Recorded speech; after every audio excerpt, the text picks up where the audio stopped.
કેમ છો વિદ્યાર્થી મિત્રો? આપણે આઈયુપીએસસીના નામકરણ માટેના નિયમોનો અભ્યાસ કરીએ છીએ. તેમાં 7 નિયમો સુધી આપણે કમ્પ્લીટ કર્યું. ત્યાંથી આપણે આગળ વધીએ. તેના પછીનો 8મો પોઈન્ટ જોઈએ. કેટલાક સામાન્ય નામો. કેટલાક સામાન્ય નામો. આ સામાન્ય નામો પણ તમને યાદ હોવા જોઈએ. 2 પ્રકારના કોઈ પણ કાર્બનિક સંયોજનોના નામકરણ કરીએ છીએ. એક છે આઈયુપીએસસી નામકરણ અને બીજું છે સામાન્ય નામકરણ. તો આમાં આપણે કેટલાક સામાન્ય નામોના જે અભ્યાસ છે કરવાનો છે. એક પછી એક સ્ટ્રક્ચર જોતા જઈએ અને તેના સામાન્ય નામ જોઈએ. જો CH3 CH3 અહીંયા કાર્બનની એક સંયોજકતા કઈ બી છે, ખાલી છે. તમને આ પ્રકારનું બંધારણ જો જોવા મળે, બરોબર, કાર્બનની શૃંખલામાં છેલ્લો જે કાર્બન હોય એની જે આગળનો કાર્બન છે તેમાં આ રીતે શાખા જોવા મળે તો અહીંયા આઈસો પૂર્વક લાગે. શું લાગે? આઈસો. અને કેટલા કાર્બન છે? 1 2 3 એટલે પ્રોપ અને આલ્કાઇલ કહેવાય. બરોબર, શું છે આ? આલ્કાઇલ. જો અહીંયા CH2 હોવું જોઈએ, એની જગ્યાએ CH છે એટલે કે એક હાઇડ્રોજન ઓછો છે, એટલે કે આલ્કેનમાંથી એક હાઇડ્રોજન ઓછો થાય એટલે આલ્કાઇલ બોલે. તો 3 કાર્બન છે એટલે પ્રોપાઇલ થશે. શું બોલશો? પ્રોપાઇલ. ખ્યાલ આવશે? તેના પછીનું બીજું એક્ઝામ્પલ જોઈએ. જો CH3 CH3 CH2 આ રીતે આપ્યું છે તો આને શું બોલશું? તો અહીંયા આઈસો તો આવે છે. જો છેલ્લા કાર્બનની આગળના કાર્બન ઉપર શાખા છે, પણ કેટલા કાર્બન છે? 4 કાર્બન છે. તો આપણે લખીએ આઈસોબ્યુટાઇલ. આ સામાન્ય નામ થઈ ગયું. ત્રીજું સ્ટ્રક્ચર આપણે જોઈએ. જેનું બંધારણ એક CH3 CH3 CH2 આનું નામ આપવું છે. આઈસો તો થવાનો છે, પણ કેટલા કાર્બન છે? 5 કાર્બન છે. માટે આનું નામ થશે આઈસોપેન્ટાઇલ.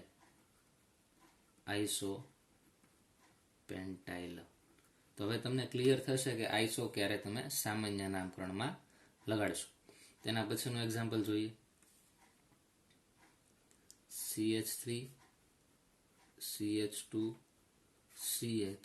CH3 આ રીતનું સ્ટ્રક્ચર આપેલું છે. જો આઈસો નથી, આ ખાસ ધ્યાન રાખજો. તો અહીંયા તમે જોશો કે કેટલા કાર્બન છે? 4 કાર્બન છે.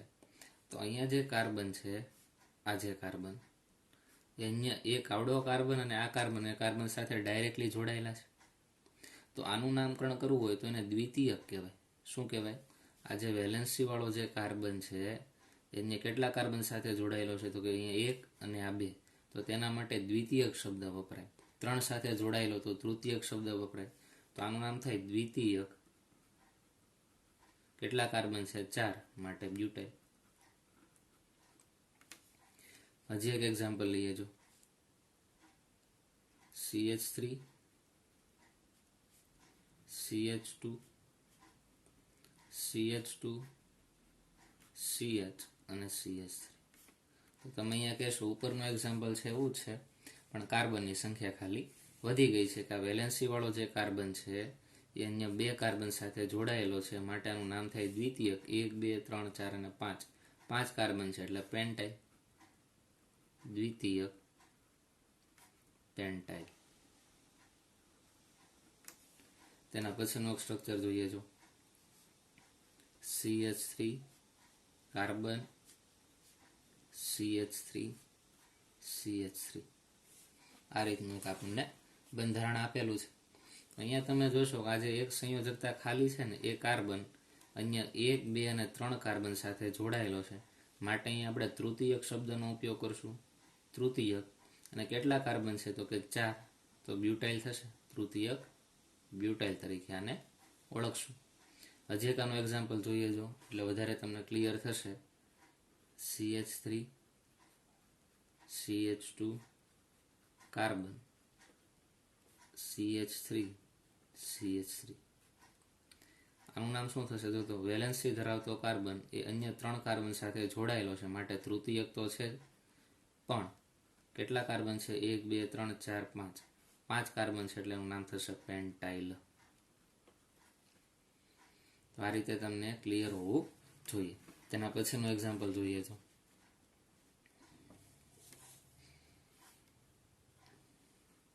CH3 carbon, CH3 CH3 CH2 ના વેલેન્સી આપેલી છે. તો અહીંયા તમે જોશો કે અહીંયા પ્રાથમિક, દ્વિતીયક, તૃતીયક એ રીતે નામકરણ થવાના નથી. કાર્બનની જે છેલ્લો કાર્બન છે શૃંખલાનો, એની આગળના કાર્બન ઉપર અને નીચે એમ બંને પ્રકારે જો શાખા જોવા મળે તો તેનો પૂર્વક થાય નિયો. શું લખાય? નિયો. તો આનું નામ થશે નિયો. કેટલા કાર્બન છે? 5, એટલે એનું નામ થાય પેન્ટાઇલ. નિયો પેન્ટાઇલ. આ ખાસ યાદ રાખજો, બરોબર. આ કાર્બન છે વેલેન્સી વાળો એક સાથે જોડાયેલો છે, તો પ્રાથમિક કરીને પેન્ટાઇલ એ રીતે લખવાના નથી. શું કરવાનું? તો કે છેલ્લા કાર્બનની આગળના કાર્બન ઉપર નીચે શાખા છે, ઉપરની શાખા છે, અને આ રીતે આગળ સ્ટ્રક્ચર વધે છે. તો તેના માટે આપણે શું વાપરશું? તો કે નિયો પૂર્વક તરીકે વાપરશું. બીજા અમુક જે ક્રિયાશીલ સમૂહો છે, સામાન્ય નામ શું થાય યાદ રાખવાના છે. CH2 ડબલ બોન્ડ CH, અને અહીંયા વેલેન્સી ખાલી હોય. આ રીતનું તમને જોવા મળે તો આને તમે બોલો છો વિનાઇલ. શું બોલાય? વિનાઇલ. એવી જ રીતે બીજું આપણે સ્ટ્રક્ચર જોઈએ. CH2 double bond CH single bond CH2. બરાબર. તો આને તમે શું કહેશો? તો કે આને કહેવાય એલાઇલ.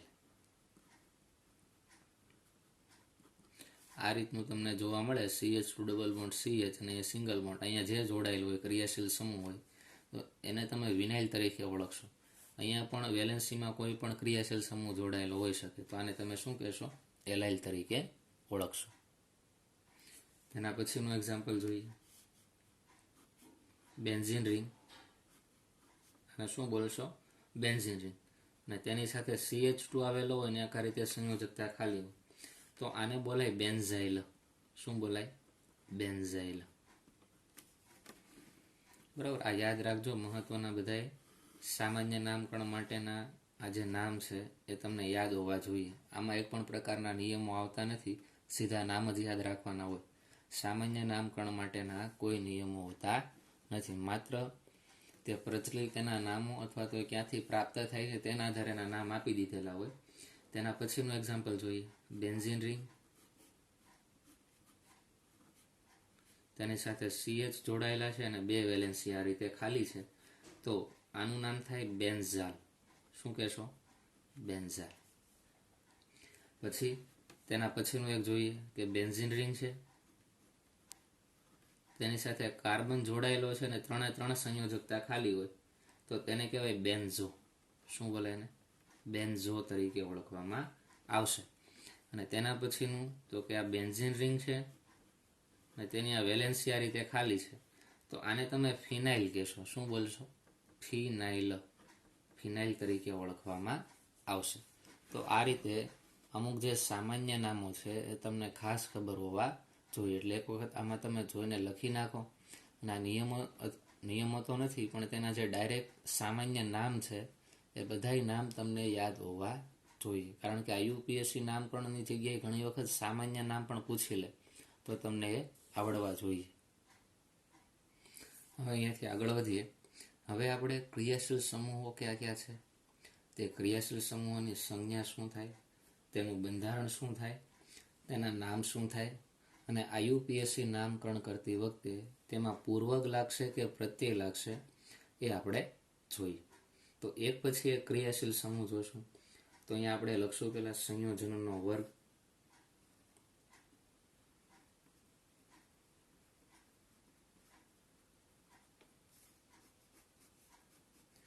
પછી ક્રિયાશીલ સમૂહનું બંધારણ. ક્રિયાશીલ સમૂહનું બંધારણ.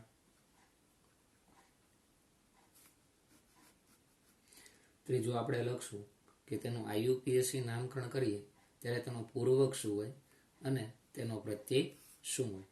કે આઈયુપીએસી ના નામકરણમાં તે સમૂહનો પૂર્વક શું લખાય, અને આઈયુપીએસી નામકરણ કરો છો ત્યારે તેનો પ્રત્યય શું આવશે, કાં તો પૂર્વક લખશું અથવા તો શું આવશે પ્રત્યય, તે આપણે જોશું. એક પછી એક આપણે સ્ટાર્ટ કરીએ. તો જો હું લાઈનમાં એ રીતે ક્રિયાશીલ સમૂહ લખાવું છું કે જેના આધારે તમને તેની સક્રિયતા પણ યાદ રહે. બરોબર, સૌથી વધારે સક્રિય હોય એ હું પહેલાં લઈશ, પછી ધીરે ધીરે સક્રિયતા ઘટે એ પ્રમાણે ક્રિયાશીલ સમૂહો જોતા જશું.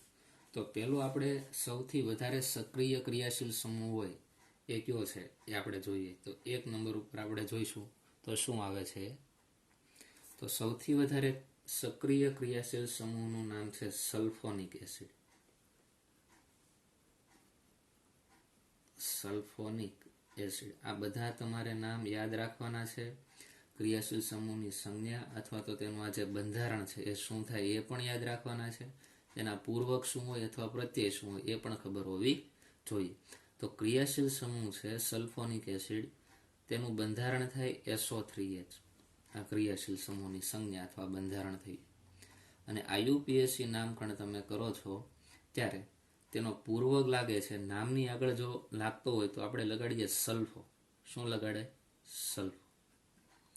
અને જો પ્રત્યયની વાત કરીએ તો આ સમૂહનો પ્રત્યય થાય સલ્ફોનિક એસિડ. શું લખાય?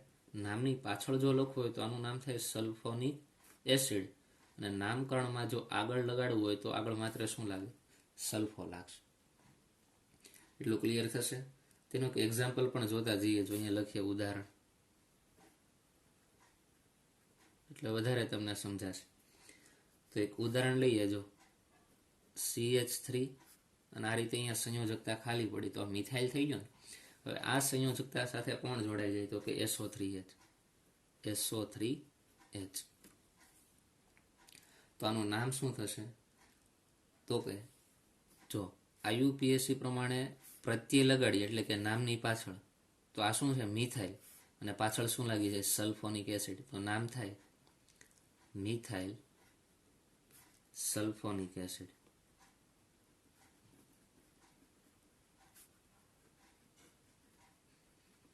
જો નામમાં આપણે પાછળ લખીએ છીએ ને એટલે સલ્ફોનિક એસિડ પ્રત્યય લાગે.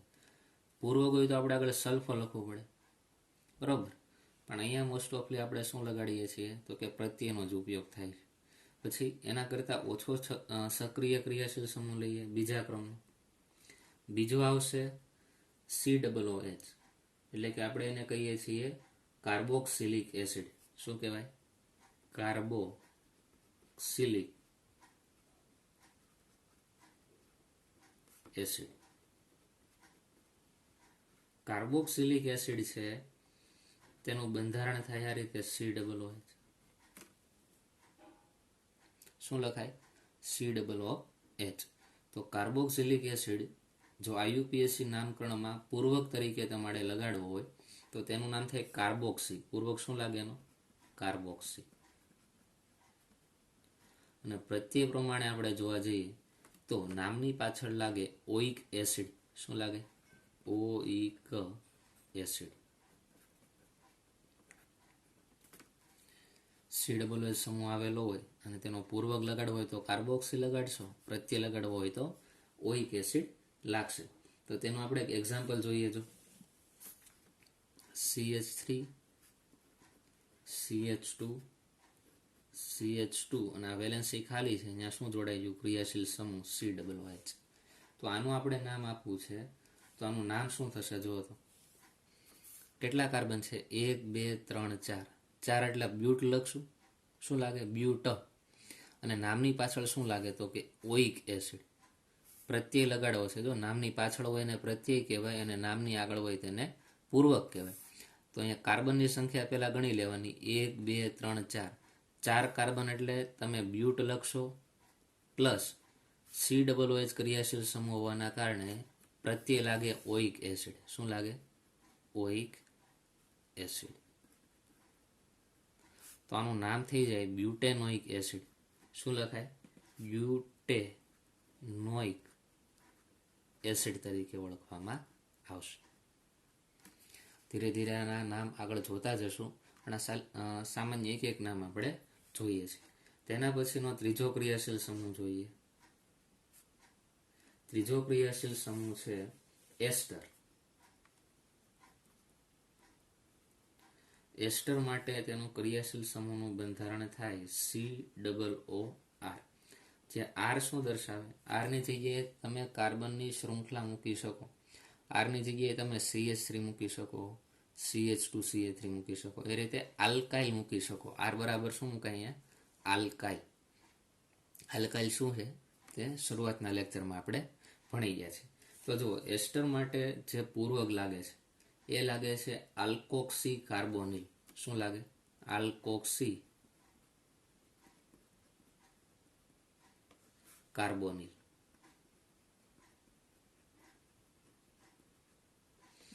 અને જો તેમાં પ્રત્યય લગાડીએ એટલે કે નામની પાછળ જો એસ્ટર સમૂહ હોય એ લગાડવો હોય તો આપણે શું લગાડીએ? તેનો પ્રત્યય આવે O8. શું લાગે? O8. તેનું આપણે એક્ઝામ્પલ જોઈએ તો એક્ઝામ્પલ થશે CH3 CH2 COO. જો આવ્યું COO અને આરની જગ્યાએ હું આલ્કાઇલ ગ્રુપ તરીકે મિથાઇલ લઈ લઉં છું તો શું થાય? અહીંયા CH3. તો આનું નામ શું થશે? જુઓ તો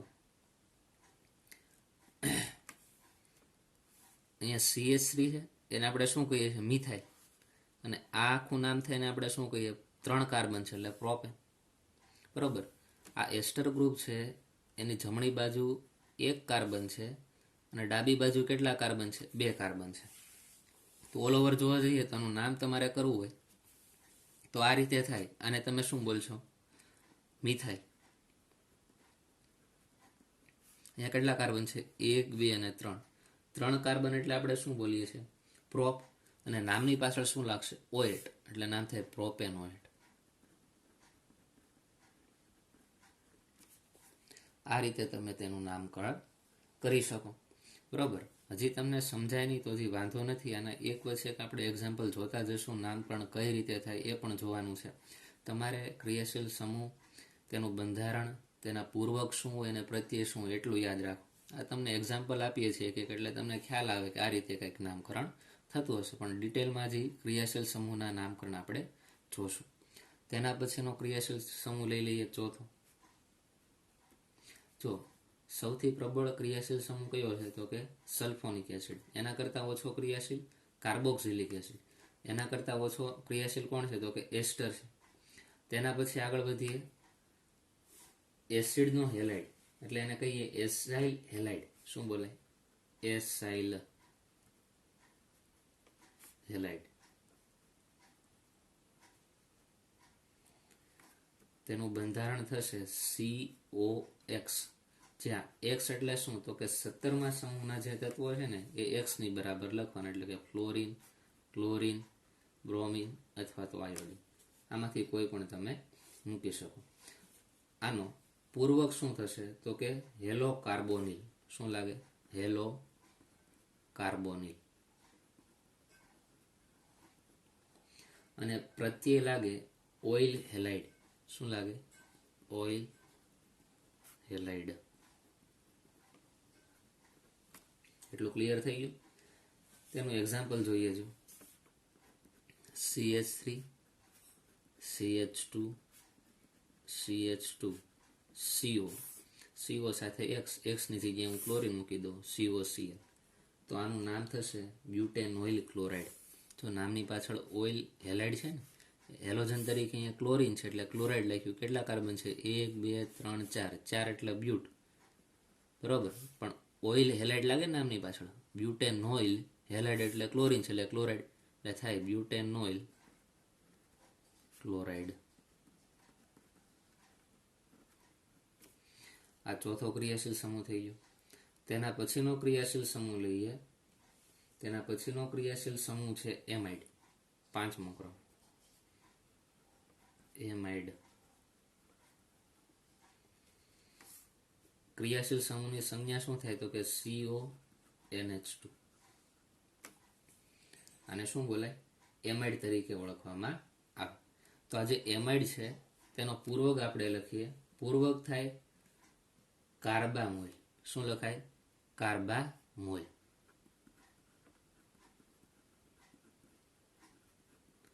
અને તેનો પ્રત્યય થાય એમાઇડ. નામની પાછળ લગાડવો હોય તો શું લગાડે? એમાઇડ તરીકે ઓળખાય. મોસ્ટ ઓફલી આયુપીએસસીમાં પ્રત્યયનો જ ઉપયોગ કરશું. પૂર્વકના એટલા બધા ઉપયોગ થતા નથી. તો તેનું એક્ઝામ્પલ જોઈએ, જો CH3, CH2, CH2 અને અહીંયા ક્રિયાશીલ સમૂહ મૂકી દઈએ એમાઇડ CONH2. તો આનું નામ શું થાય? જો તો કાર્બનની સંખ્યા કેટલી? 1 2 3 4. 4 એટલે બ્યુટ અને નામની પાછળ લાગે એમાઇડ, તો આનું નામ થાય બ્યુટેનેમાઇડ. શું બોલાય? બ્યુટેનેમાઇડ. તો આ 5મો ક્રિયાશીલ સમૂહ થઈ ગયો. તેના પછી આના કરતાં જે ઓછો ક્રિયાશીલ છે એવો ક્રિયાશીલ સમૂહ લઈએ. સમૂહનો ક્રમ આપીએ 6 અને તેનું નામ થશે સાયનાઇડ. શું લખશું આપણે? સાયનાઇડ. બરાબર. 2 પ્રકારના આવશે, સાયનાઇડ અને નાઇટ્રાઇલ. સાયનાઇડ લખો અથવા નાઇટ્રાઇલ લખો. તો ક્રિયાશીલ સમૂહનું નામ લખીએ નાઇટ્રાઇલ. ક્રિયાશીલ સમૂહની સંજ્ઞા થાય કાર્બન, એની સાથે નાઇટ્રોજન જોડાયેલો હોય પણ 3 બંધથી જોડાયેલો હોય આ રીતે. બરાબર. તો આનો પૂર્વક લાગશે. નામની આગળ જો લગાડવો હોય આયુપીએસસીમાં તો સાયનો લાગે અને નામની પાછળ આવે તો શું આવે? તો કે નાઇટ્રાઇલ આવે. એક્ઝામ્પલ જોઈએ, જો CH3, CH2, CH2, CH2, Cn. તો આનું નામ થાય 5 કાર્બન છે, જો 1 2 3 4 અને 5. 5 કાર્બન માટે આપણે પેન્ટ બોલીએ છીએ અને નામની પાછળ નાઇટ્રાઇલ લાગશે તો નામ થાય પેન્ટેન નાઇટ્રાઇલ.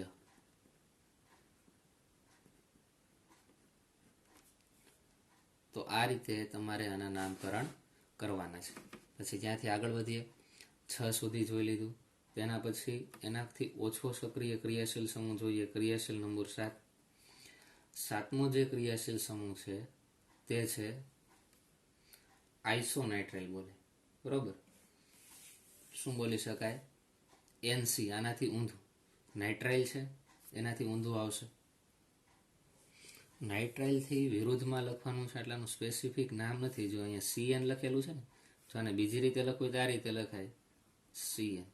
વચ્ચેના બોન્ડ દર્શાવવાની જરૂર નથી. પણ નાઇટ્રોજન આગળ આવી જાય તો આ થઈ જાય NC. બરોબર. એટલે આ જે નાઇટ્રાઇલ છે તેનું આપણે વિરુદ્ધમાં દર્શાવવાનું છે. આ રીતે ઘણીવાર તમને ક્રિયાશીલ સમૂહ જોવા મળે. એ નાઇટ્રાઇલ જ છે. બરોબર. તો તેનો પૂર્વક આપણે લખીએ. તેનો પૂર્વક થાય સાઇનો. બરાબર. સાઇનો આના માટે તો ઉપર માટે. નીચેના માટે જોઈએ તો એને કહેવાય આઈસો સાઇનો. શું બોલાય? આઈસો સાઇનો. અને નામની પાછળ જો લગાડવું હોય તો તેને કહેવાય કાર્બાઇલ એમાઇન. શું બોલાય? Carbyl amine. કાર્બાઇલ એમાઇન તરીકે ઓળખવામાં આવશે. બરોબર. એક્ઝામ્પલ આનું નાનું આપણે લઈ લઈએ. બરોબર. આ કેટલા કાર્બન છે? 1 2 3 4. અહીંયા CN ની જગ્યાએ NC લખી નાખીએ તો પેન્ટાઇલ એમાઇન. બરાબર. કાર્બાઇલ એમાઇન તો પેન્ટાઇલ એમાઇન તરીકે તેને ઓળખવામાં આવશે. તો આ 7મો ક્રિયાશીલ સમૂહ થઈ ગયો. તેના પછી આપણે આગળ વધીએ. 8મો ક્રિયાશીલ સમૂહ જોઈએ. જો 8મો જે ક્રિયાશીલ સમૂહ આવશે તે છે આલ્ડીહાઇડ. બરાબર. ક્રિયાશીલ સમૂહનું નામ છે આલ્ડીહાઇડ. ક્રિયાશીલ સમૂહની સંજ્ઞા થાય CHO. એટલે આલ્ડીહાઇડ જો નામની આગળ તમારે આયુપીએસસી નામકરણ પ્રમાણે કરવું હોય તો પૂર્વક લાગે ફોર્માઇલ અથવા તો ઓક્સો. શું લાગે? ફોર્માઇલ નામની આગળ અથવા તો શું લગાડશો? ઓક્સો. બરોબર. અને નામની પાછળ હોય બરોબર તો આલ્ડીહાઇડ માટે તેનો પ્રત્યય છે આલ. શું લાગે? આલ. તેનું એક્ઝામ્પલ જોયું એટલે વધારે ક્લિયર થશે. CH3, CH2, CH2 અને વેલેન્સી ખાલી છે, ત્યાં ક્રિયાશીલ સમૂહ આવી ગયો આલ્ડીહાઇડ. તો જો તો કેટલા કાર્બન છે? 1 2 3 4. 4 કાર્બન એટલે આપણે બ્યુટ શબ્દ વાપરીએ અને નામની પાછળ શું લાગે? આલ. તો આખવાનું નામ થાય બ્યુટેનાલ. શું થાય? બ્યુટેનાલ. ખ્યાલ આવશે? આ રીતે તમે એના નામકરણ કરી શકો. તેના પછીનો ક્રિયાશીલ સમૂહ જોઈએ. 9મો ક્રિયાશીલ સમૂહ આલ્ડીહાઇડ કમ્પ્લીટ થયો. તેના પછી આપણે જોશું કીટોન. શું આવશે? કીટોન. કીટોન ક્રિયાશીલ સમૂહ છે એમાં કાર્બન છે એ ડબલ બોન્ડથી ઓક્સિજન સાથે જોડાયેલો હોય અને આ બે સંયોજકતા કેવી હોય? ખાલી હોય. અને આ બંને સંયોજકતા દ્વારા અહીંયા CH3 હોય, CH3 આલ્કાઇલ અથવા એરાઇલ કોઈ પણ તમે જોડી શકો. તો જોઈએ, જો કીટોન છે એનો પૂર્વક થાય ઓક્સો. પૂર્વક શું લાગે? ઓક્સો. અને તેનો પ્રત્યય લાગે ઓન. એટલે કે નામની પાછળ લગાડો તો શું લાગશે? તો કે ઓન. એક્ઝામ્પલ જોઈએ, જો આ ક્રિયાશીલ સમૂહ પહેલા મૂકવો પડે. કાર્બન ડબલ બોન્ડ ઓક્સિજન, આ રીતે. બરોબર. આ ક્રિયાશીલ સમૂહ થયો. આ સાઈડે હું CH3 જોડી દઉં અને આ સાઈડે હું CH3 જોડી દઉં તો કેટલા કાર્બન છે? 1 2 3. એટલે 3 કાર્બન એટલે પ્રોપ અને નામની પાછળ ઓન. તો આનું નામ થાય પ્રોપેનોન. શું લખાય? પ્રોપેનોન તરીકે ઓળખવામાં આવે. આનું પ્રચલિત એક સામાન્ય નામ પણ છે જે યાદ રખાય, એસિટોન બોલાય. શું બોલાય? એસિટોન તરીકે ઓળખવામાં આવશે. તો આ 9 સુધીના જે ક્રિયાશીલ સમૂહ છે એ તમારે પાકા કરી નાખવાના છે. અહીંયા સુધી આપણે રાખીએ છીએ. 9 ક્રિયાશીલ સમૂહ, ક્રિયાશીલ સમૂહના નામ, ક્રિયાશીલ સમૂહનું બંધારણ શું હોય, IUPACના પૂર્વક એટલે નામની આગળ લાગે તો ક્યાં પૂર્વક લાગે, નામની પાછળ હોય તો ક્યાં પ્રત્યય લાગે. આ 9 ક્રિયાશીલ સમૂહો તમને યાદ રહેવા જોઈએ. જો ક્રિયાશીલ સમૂહો તમને યાદ રહેશે, તેની સંજ્ઞા ખબર હશે, તો તમે ક્રિયાશીલ સમૂહ જોડાયેલા હોય એવા કાર્બનિક સંયોજનોના ઇઝીલી નામકરણ કરી શકશો. એટલે ખાસ છે કે આ ક્રિયાશીલ સમૂહો તમને આવડવા જોઈએ. અત્યારથી તમને આવડી જશે તો 12મા ધોરણની અંદર પણ જ્યારે ઓર્ગેનિક કેમિસ્ટ્રી આપણે ભણતા હોઈએ તો તેના જ્યારે નામકરણ આવે તો તમને ઇઝીલી ખ્યાલ આવે કે આનું નામ આ રીતે શા માટે આપવામાં આવ્યું છે.